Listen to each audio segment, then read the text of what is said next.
아빠야, 오늘은 32번째 아빠의 영상 편지, 아빠의 책 십진물류 독서법을 좀 중심으로 얘기하려고 한다. 십진물류 독서법에 대해서 아빠가 여러 번 얘기했을 거야. 너는 또 그 책이 만들어지는 과정을 봤잖아. 이 책에서 가장 아쉬웠던 부분은 제목이야. 십진물류 독서법은 수많은 꼭지 가운데 한 꼭지였거든. 아빠가 처음부터 목차를 잡고 이제 책의 구조를 잡고 글을 써내려갈 때 처음부터 마지막까지 머릿속에 그렸던 것은 바로 지금 뒷페이지에 나와 있는 인간지능 독서법이야. 출판사 쪽하고 많은 대화를 했어. 이제 편집부에 아주 장문의 글을 써서 이 책의 제목이 인간지능 독서법이 돼야 되는 이유에 대해서 설명했고, 그리고 그 부분에 편집자도 공감을 했는데, 청님이 아무래도 대형 출판사다 보니까 분업화가 되어 있는 거야.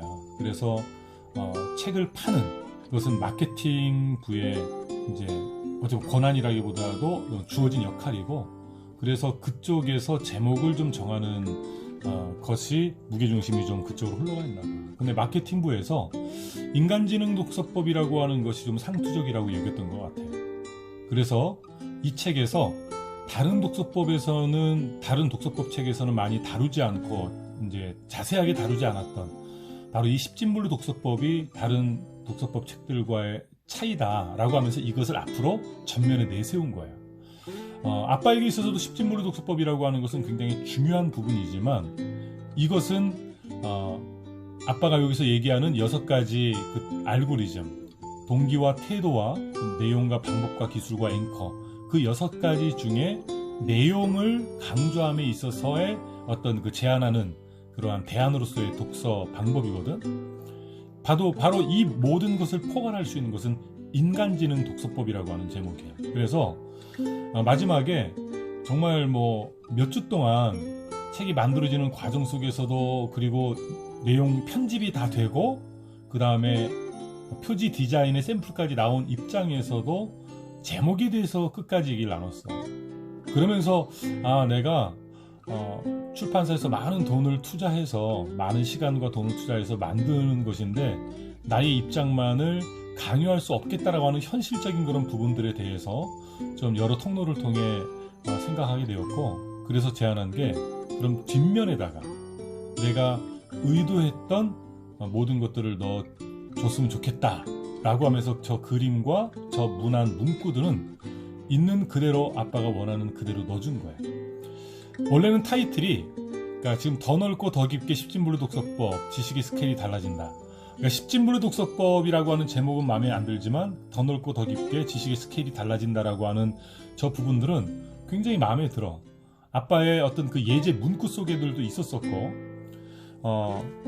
근데 저 뒤에 있는 인공지능 시대 유일한 해법, 인간지능 독서법이라고 하는 거, 그 다음에 그 위쪽에 보면 세상의 모든 지식을, 거기에 대한 대안은 십진물류 독서법, 뛰어난 방법에 대한 제안은 박이정 독서법, 흩어진 지식과 연결하는 것은 트리비움 독서법.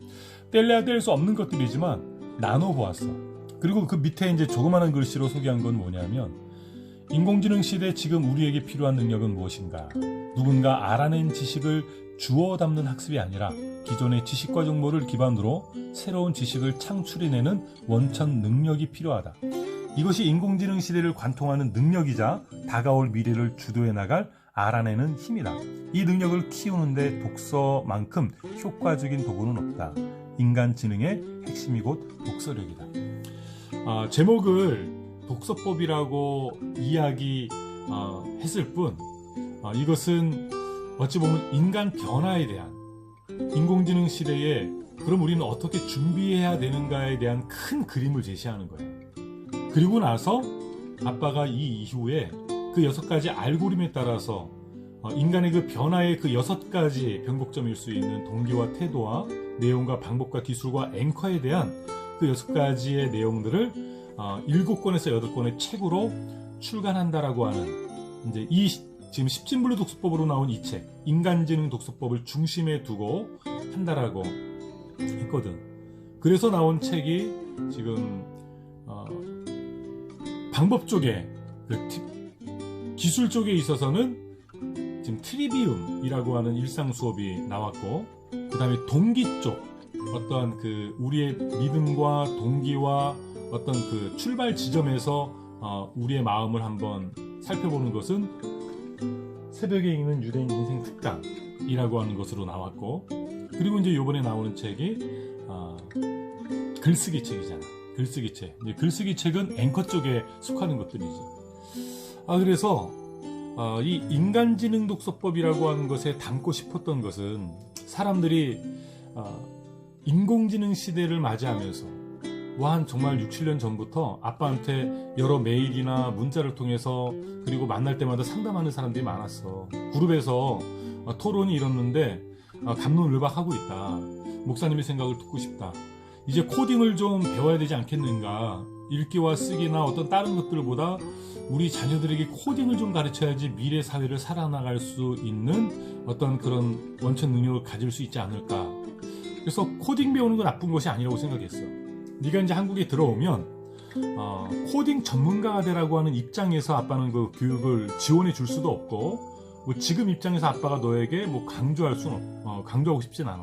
다만 그 영역이 어떤 영역인지에 대해서 알 수 있는 정도의 배움, 그러기 위해서는 너 혼자 책을 봐서만은 안 되고, 어떤 교육과정에 들어가서 지난번 디자인을 배웠던 것처럼 하루 전체 시간을 사용하면서 한 5, 6개월 정도의 시간을 둔다든가, 그래서 남과 이야기할 때 그 전체상과 그리고 세부적인 내용에 대한 얼개 정도는 알 수 있을 정도의 코딩과 어떠한 그러한 부분에 대한 배움의 과정이 너한테 필요하다고 생각해. 네가 나중에 어떤 의결권자가 됐을 때 그 기술을 가진 사람들과 함께 일을 해야 될 때가 있을 거란 말이야. 그러면 네가 세부적인 기술은 몰라도 전체 얼개, 네가 지향하는 그 목표와의 관계 속에서 그 사람이 어떤 업무를 담당해야 되는지 일을 시킬 줄 알아야 된단 말이야. 그 사람에게 무언가 위임을 하더라도 위임할 수 없는 방향성과 중요한 목표는 의결권자가 제시를 해야 되거든. 왜냐면 같이 굴러가야 되니까. 그래서 아빠가 이 책을 썼을 때의 목표는 바로 인공지능 시대의 해법이 뭐냐, 사람들이 자꾸 부분적인 그 지식을 가지고 오면서 아이들에게 가장 중요한 것을 놓치고, 먼저 준비해야 될 것들을 놓치고, 그냥 시대의 풍토에 따라서 그리고 유행에 따라서 이슈가 되고 있는 그 이슈에 빠져드는 것을 안타까워하는 마음에 이 제목과 이 타이틀을 뒀던 거야. 그리고 이제 핵심적으로 다뤘던 것이 그 다음 책 트리비움 일상 수업이지. 야, 네가 지금 여행을 하고 그리고 지금까지 자라면서 뭐 영어나 수학이라고 하는 것에 많은 시간을 두기보다는 인간의 원천적인 언어라고 하는 측면에 대한 관심을 가졌고, 그리고 수학이 본래적으로 목표하는 인간의 그 논리라고 하는 그 부분을 위해서 읽기와 쓰기라고 하는 것에 집중을 했단 말이야. 바로 그것은 인간 지능, 하나님이 주신 하나님의 형상으로서의 가장 대표적인 능력인 바로 이 인간 지능, 사고하고 도구를 만들고 판단하고 가치관을 세우고, 그리고 지향하는 그 목적과 목표를 따라서 오늘 우리의 삶에 의견을 내리는, 그것이 인간지능 없이는 진행될 수 없는 것들이야. 너가 앞으로도 시대가 어떻게 바뀌더라도 이 인간지능에 대한 능력을 얼마만큼 준비하고 개발하느냐에 따라서 인공지능 시대의 인공지능에 의해서 지배를 받기도 하겠지만, 그 인공지능을 만들고 주관하는 사람도 바로 존재는 인간이란 말이야. 인간지능이란 말이야. 인공지능이 인간지능의 어떤 영역에서의 부분적인 능력은 뛰어넘을 수 있어.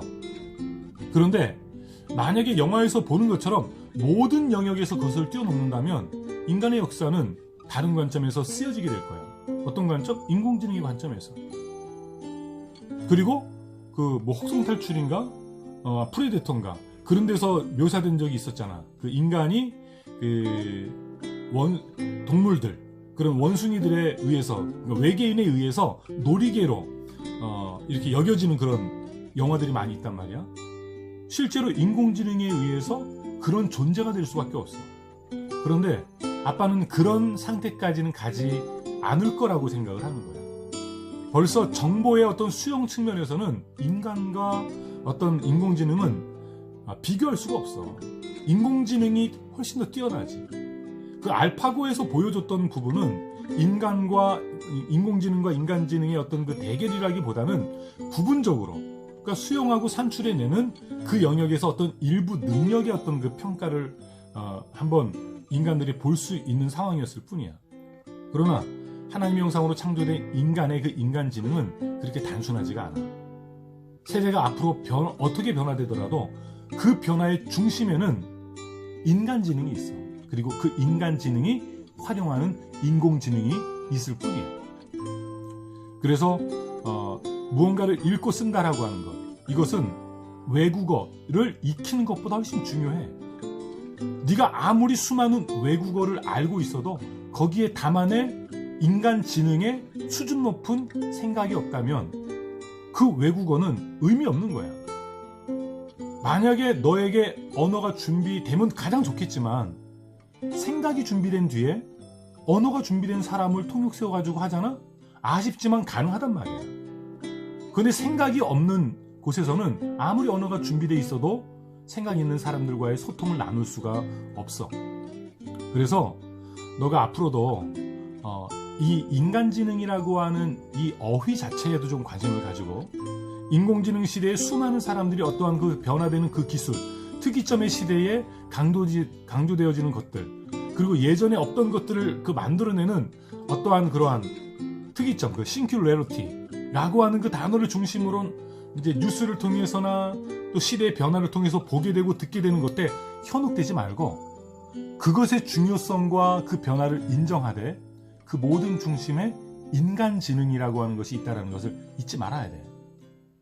그래서 더 넓고 더 깊게 지식의 스케일을 정말 달리하기 위해서 지금 네가 해야 될 것은 조금 더 아날로그적인 사고 과정이야. 트리비움이지. 수용하는 데 있어서의 그 통로가 뭐야? 듣기와 읽기와 체험인데 그 중에서도 가장 효과적인 것은 읽기지. 그리고 시간과 어떠한 목표를 가지고 이렇게 여행을 하는 과정을 통해서 또 다른 것을 수용하는 거야. 그리고 그 수용된 것들을 논리적으로 세워나가는 과정 속에서 가장 중요한 배움의 어떠한 그 프로세스는 요약이야. 요약은 있는 것을, 사실을 사실로 보는 능력이야. 잘못된 것을 잘못된 것이라고 이야기할 수 있어야 돼. A를 A라고 볼 수 있어야 돼. 내가 어떠한 사안에 대해서 B가 정답이라고 얘기하지만 어떤 사람이 그 B가 아니라 A가 정답이라고 얘기할 때 그 사람이 A가 정답이라고 얘기하는 논리가 무엇인지를 100% 알아들을 수 있어야 돼.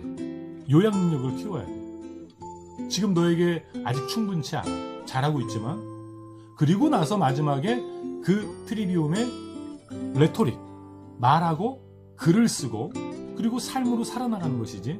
그 중에서도 말로 함께 토론하고 대화하고 그 다음에 뭐 하브루타를 통해서 뭐 유대인에게 강조되는 그것도 중요하지만 더 고급 기법은 글을 쓰는 거야.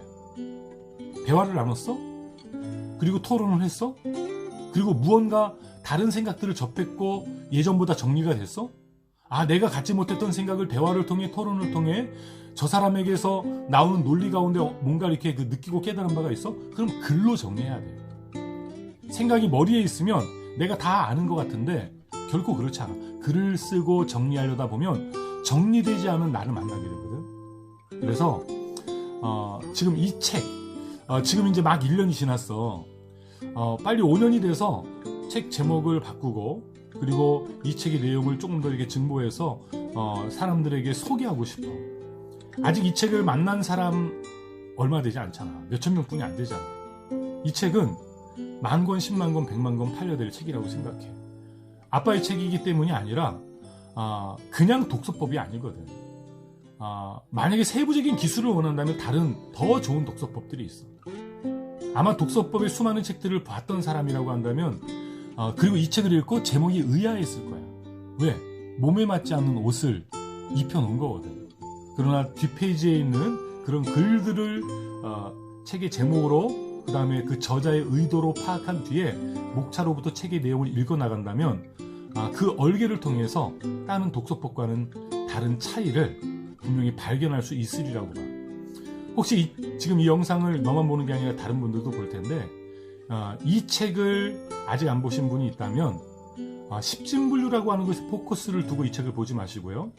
인공지능 시대 유일한 해법으로서 지금 인간지능이라고 하는 것의 그 영역을 어떻게 소개하고 있는지, 그리고 독서법을 통해 어떻게 풀어나가고 있는지 한번 살펴보신다면 2019년도를 마무리하는 이 시기에 굉장히 좋은 선물을 여러분들이 하나 받는 그런 순간이 아닐까 생각을 합니다. 그리고 또 이어서 그 트리비움 일상 수업, 그 트리비움 일상 수업이라고 하는 책도 이 책과 함께 겸해서 본다면 굉장히 유익한 책이 될 겁니다. 지금 이 책은 하브루타라고 하는 것에 대한 어떤 그 관점을 좀 써달라고 출판사에서 얘기했었지만, 그리고 유대인에 대해서 앞에 초반부 얘기하지만 유대인에 대한 얘기가 아닙니다. 유대인이 가장 잘 활용한 것이 무엇이냐? 바로 그것은 트리비움이라고 하는 능력치다. 그래서 유대인을 그냥 하나의 가장 중요한 사례로 이야기한 것 뿐입니다. 제가 관심이 있었기 때문이 아니라 사람들이 유대교육에 관심이 있었기 때문에 그 유대교육, 그 중에서도 하브루타를 마중물 삼아서 소개했던 것이죠. 바로 이 트리비움이 인간지능의 핵심인데요. 그래서 이 십진물류 독서법으로 나온 인간지능 독서법, 인공지능 시대 유일한 해법에 대해서 한번 고민해보는 그런 시간을 우리 호화도, 또 이 방송을 듣는 정말 소수의 구독자들, 여러분들은 큰 선물을 받았다고 생각합니다. 제 책에 대해서 또 이렇게 얘기하는 것도 좀 낯뜨겁지만 실제로 그러합니다. 그리고 트리비움 일상 수업도 여러분들이 함께 겸해서 볼 수 있었으면 좋겠습니다. 호아야, 너의 이후의 시간들은 너의 인간지능, 바로 하나님이 주신 그 하나님의 형상으로 창조된 것의 그 핵심인 그 인간지능을 세워나가는 거기에 관심 가져야 돼. 나중에도 얘기하겠지만 이 인간지능 없이 우리가 얘기하는 영성도 없고, 이 인간지능 없이는 우리가 이야기하는 품성과 인격도 존재할 수가 없다라는 사실, 네가 공부하면서 깨달아 갈 거라고 생각한다. 32번째 영상 편지 마무리한다. 호아야, 사랑한다.